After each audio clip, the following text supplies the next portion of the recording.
Salam saudara semua dimanapun Anda berada.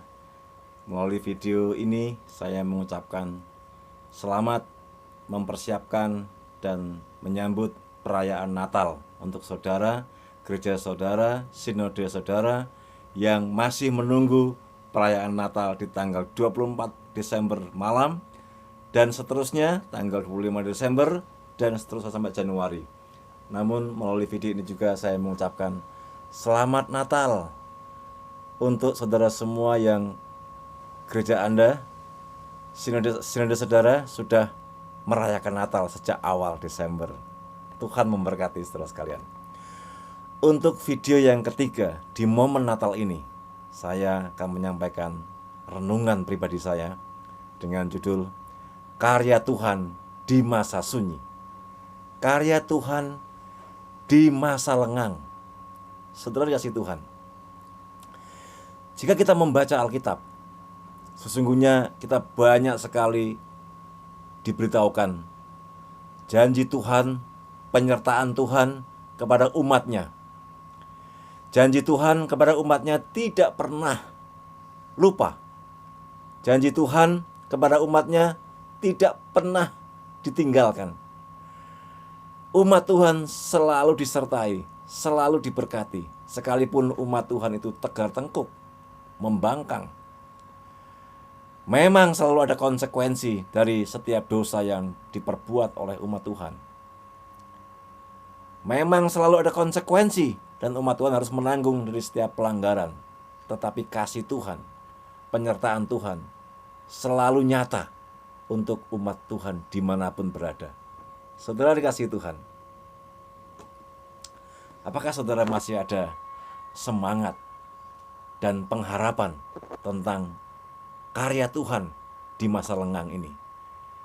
Mungkin saya tidak berlebihan kalau saya menyebut bahwa tahun 2020 ini adalah masa lengang untuk kita semua. Masa sulit untuk semua bangsa, masa sulit untuk semua orang di seluruh muka bumi. Tetapi di manakah Tuhan ketika masa lengang itu melanda dunia? Di manakah Tuhan ketika masa lengang itu melanda kita, menerpa kita? Ingat bahwa umat Tuhan pernah mengalami masa sunyi itu 400 tahun tanpa nabi, tanpa hakim, tanpa penyataan Tuhan secara langsung. Biasanya umat Tuhan itu mendengar khotbah dari nabi, mendengar pengarahan dari para hakim, mendengar penyataan Tuhan dari hamba-hamba Tuhan. Tetapi setelah penyataan di kitab Maleakhi selesai dan sebelum masa perjanjian baru dimulai, ada 400 tahun masa lengang, yaitu masa intertestamental, periode sunyi, periode intertestamental, yaitu periode tidak ada nabi, tidak ada hakim, tidak ada penyataan Tuhan. Umat Tuhan mungkin kehilangan pengharapan. Umat Tuhan mungkin kehilangan iman, kehilangan kepercayaan. Umat Tuhan mungkin kehilangan doa-doa yang penuh harapan menghadapi masa sunyi ini. Saudara, umat Tuhan mungkin tenggelam dalam dosa seperti lagu Oh Holy Night.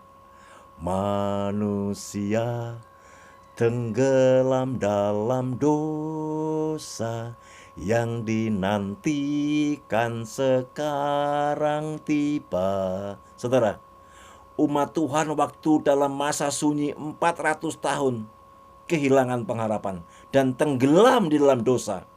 Tetapi yang dinantikan selama berabad-abad, selama beribu-ribu tahun, dinyatakan oleh Tuhan secara langsung, yaitu Kristus Tuhan di kota Daud. Sesuai dengan nubuat para nabi, sesuai dengan janji, semua digenapi. Yang dimulai dengan Allah berbicara kepada nabi atau Imam Zakaria. Saudara, orang lain mengatakan nabi, Alkitab menyebutnya sebagai imam, Imam Zakaria. Setelah Maleakhi menyelesaikan tugasnya, 400 tahun masa sunyi, masa lengang, masa intertestamental, 400 tahun tanpa nabi, tanpa pernyataan Tuhan, tanpa hakim.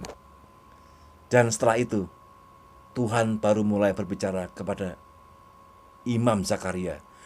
Pada waktu imam mendapat giliran tugas di bait Allah untuk masuk ke ruang Maha Kudus. Dan pada saat itu, Tuhan berfirman kepada Imam Zakaria, kepada Imam Zakaria yang mengatakan bahwa istrimu akan mengandung dan engkau harus menamai dia Yohanes. Karena Imam Zakaria tidak percaya, maka Tuhan menghukum dia menjadi bisu sampai seluruh kebenaran, sampai seluruh penyataan Tuhan menjadi real, yaitu Yohanes lahir sebagai pendahulu, sebagai orang yang berseru-seru di padang gurun, supaya banyak orang, banyak bangsa bertobat untuk menyambut Mesias, Raja segala raja, Sang Juru Selamat dunia. Saudara, setelah itu, betul, Elisabet, istri Imam Zakaria itu sungguh-sungguh mengandung. Karena firman Tuhan tidak pernah gagal. Firman Tuhan tidak pernah kembali dengan sia-sia. Jika firman Tuhan datang kepada kita, Sang firman yang berpribadi itu tidak pernah gagal. Dan ia selalu menyatakan kuasanya dengan tuntas, saudara. Nah, saudara, ada orang bertanya kepada kita, di mana Tuhan ketika masa sunyi melanda umat Allah? Di mana Tuhan ketika masa intertestamental selama kurang lebih 400 tahun? Apa perbuatan baik Tuhan di masa 400 tahun intertestamental itu? Apa perbuatan Tuhan? Apa karya Tuhan? Kenapa nggak ada pernyataan? Kenapa nggak ada nabi yang bersuara? 400 tahun mungkin orang-orang tidak menyadari di mana Tuhan dan apa karyanya. Tetapi kita sebagai orang-orang yang percaya bahwa Tuhan tidak pernah berhenti bertindak, Tuhan tidak pernah berhenti peduli, Tuhan tidak pernah berhenti berkarya. Kita meyakini bahwa Allah pun tetap berkarya di masa lengang, di masa sunyi, di masa intertestamental. Saudara, apakah saudara juga saat ini mengalami masa sunyi, mengalami masa lengang? Bagaimana jika saudara berada dan hidup di masa intertestamental, di tengah-tengah 400 tahun itu? Apakah masih ada iman? Apakah masih ada pengharapan di dalam Tuhan? Sementara saudara mungkin tidak menemui nabi yang berseru-seru mengkhotbahkan untuk bertobat, untuk setia kepada dia. Nah, saudara, kalau kita mempelajari sejarah di masa 400 tahun intertestamental itu, masa tanpa nabi, tanpa hakim, tanpa pernyataan itu, sesungguhnya Tuhan bekerja melalui pemimpin-pemimpin yang tidak percaya Tuhan. Allah berkarya melalui para pemimpin-pemimpin, melalui kebijakan-kebijakan mereka, kaisar-kaisar, raja-raja yang disebut sebagai orang kafir, yang disebut sebagai orang yang tidak percaya Tuhan. Mereka tidak sadar bahwa mereka sedang memenuhi nubuat. Mereka tidak sadar bahwa mereka sedang dalam lingkaran providensia Allah. Mereka tidak sadar bahwa mereka sedang dipakai Tuhan.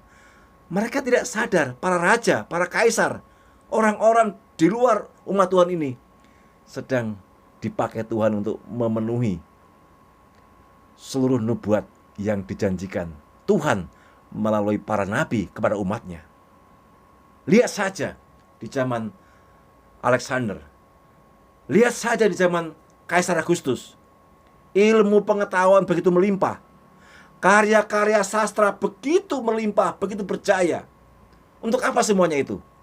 Saudara, ilmu pengetahuan dilimpahkan oleh Tuhan untuk disebarkan ke seluruh dunia, sehingga muncul orang Majus. Orang Majus yang membaca, orang Majus yang mendengar kabar bahwa akan ada raja baru. Saudara, orang Majus mendengar dari mana? Dari ilmu pengetahuan yang dikembangkan oleh, pertama-tama mungkin dimulai dari Alexander dan seterusnya sampai Kaisar Agustus. Karya sastra dikembangkan untuk kepentingan penulisan kitab. Ilmu pemerintahan dikembangkan, ilmu hukum dikembangkan. Tentu itu semua dalam kendali Tuhan. Tentu itu semua dalam pemeliharaan Tuhan. Tentu itu semua dalam kedaulatan Tuhan. Pembangunan terjadi di berbagai negara di bawah pemerintahan Kaisar Agustus. Sampai akhirnya mungkin Kaisar kafir yang hebat ini yang bernama Kaisar Agustus tidak sadar bahwa Tuhan sedang memakai dia. Tuhan sedang menggunakan dia untuk kemuliaannya, yaitu melalui sensus penduduk. Dia mungkin tidak sadar, dia mungkin hanya untuk kepentingan pajak, dia mungkin hanya untuk kepentingan sensus, tetapi melalui kebijakannya, melalui pemerintahannya, melalui perintahnya itu, yaitu setiap orang harus mendaftarkan diri sesuai dengan daerah asalnya. Akhirnya, saudara-saudara, Yusuf pergi membawa Maria. Saudara, mungkin Yusuf juga tidak menyadari, dan pasti Kaisar kafir ini juga tidak menyadari bahwa keputusannya, kebijakannya yang dituliskan, yang diumumkan ke seluruh negeri waktu itu menggenapi nubuat bahwa Mesias akan lahir di Bethlehem. Dan bintang yang bersinar terang itu sebagai tanda dilihat oleh orang Majus. Inilah karya Tuhan. Jangan tanya lagi di mana Tuhan ketika masa lengang melanda. Jangan tanya lagi di mana karya Allah, kebaikan Allah ketika masa-masa intertestamental 400 tahun melanda umat Tuhan. Karya Tuhan jelas, tidak pernah berhenti, sehingga menimbulkan pengharapan bagi orang-orang yang percaya. Kalau kita lanjutkan, ada Simeon, si orang saleh itu, ada Hana, si janda yang suka berdoa itu, dan seterusnya. Nanti kita akan buat videonya khusus tentang itu. Saudara dikasihi Tuhan, ini semua adalah karya Tuhan. Tuhan tetap bekerja di masa sunyi. Tuhan menyiapkan semuanya untuk kepentingan kedatangan Mesias. Tuhan menyiapkan ilmu pengetahuan, karya sastra, ilmu pemerintahan, hukum-hukum, pembangunan untuk pelayanan pemberitaan kabar baik, baik di masa Tuhan Yesus maupun di masa para rasul, yaitu para muridnya sendiri setelah Yesus naik ke surga. Saudara dikasihi Tuhan, Tuhan tetap bekerja di masa sunyi. Tuhan tetap berkarya di masa-masa lengang yang kita hadapi. Mungkin saudara seperti umat Tuhan waktu itu di masa 400 tahun, umat tanpa nabi, umat tanpa hakim, umat tanpa penyataan. Tetapi saudara, Tuhan tetap bekerja. Percayalah bahwa Tuhan tetap berkarya. Lihat, saya ulangi lagi, orang Majus mengetahui bahwa akan ada raja baru, akan ada Mesias di Bethlehem, di kota Daud. Semua mereka tahu dari karya-karya ilmu pengetahuan yang dilahirkan oleh Tuhan sendiri, melalui orang-orangnya, melalui orang-orang yang dipilihnya, sekalipun itu adalah orang yang tidak percaya Tuhan. Saudara dikasihi Tuhan, ketika mereka mencari tempat raja baru dilahirkan, Tuhan sudah menyiapkan transportasi melalui kebijakan Kaisar Agustus yang disebut sebagai Kaisar kafir yang tidak percaya. Dia melakukan pembangunan besar-besaran, bahkan karyanya itu bisa bertahan ratusan tahun. Coba bayangkan saudara, apakah ada pemimpin Kristen sekarang yang karyanya bertahan sampai puluhan tahun tanpa roboh? Misalnya perumahan RSSS tanpa dikorupsi dan kekuatannya bertahan begitu lama. Kalau pemimpin Kristen masih ada yang korupsi di masa kini, malu sama pemimpin kafir yang bernama Kaisar Agustus. Karyanya bertahan begitu lama, pembangunannya begitu hebat, sistem pemerintahannya begitu hebat, sistem pengawalannya begitu hebat. Kalau pemimpin Kristen kalah sama Kaisar kafir ini, kita begitu malu, apalagi sampai korupsi. Saudara, terus menerus semua pembangunan, semua ilmu pengetahuan yang melimpah, karya sastra yang melimpah itu menguntungkan. Dan karya sastra menyiapkan karya penulisan kitab suci perjanjian baru. Itu dibutuhkan karya sastra. Orang-orang yang menulis sudah belajar karya sastra, sehingga sastra perjanjian baru diakui sebagai karya sastra yang teragung sepanjang abad. Saudara, ini akan terus-menerus menguntungkan sampai saya sebut tadi sebagai menopang pelayanan Yesus melalui jalan-jalan yang baik, pelayanan para rasul, bapak-bapak gereja, para martir, dan sekarang berdampak untuk kita semua dari waktu ke waktu, anak cucu kita. Saudara, kalau penerbangan ini bagus, transportasi ini bagus, maka ini juga baik, berdampak baik untuk pelayanan pemberitaan firman Tuhan ke ujung bumi. Saudara, apakah saudara mengalami masa sunyi di tahun 2020 ini? Apakah saudara mengalami banyak kehilangan? Atau saudara banyak menabung, banyak berkat? Saudara jangan menyembunyikan.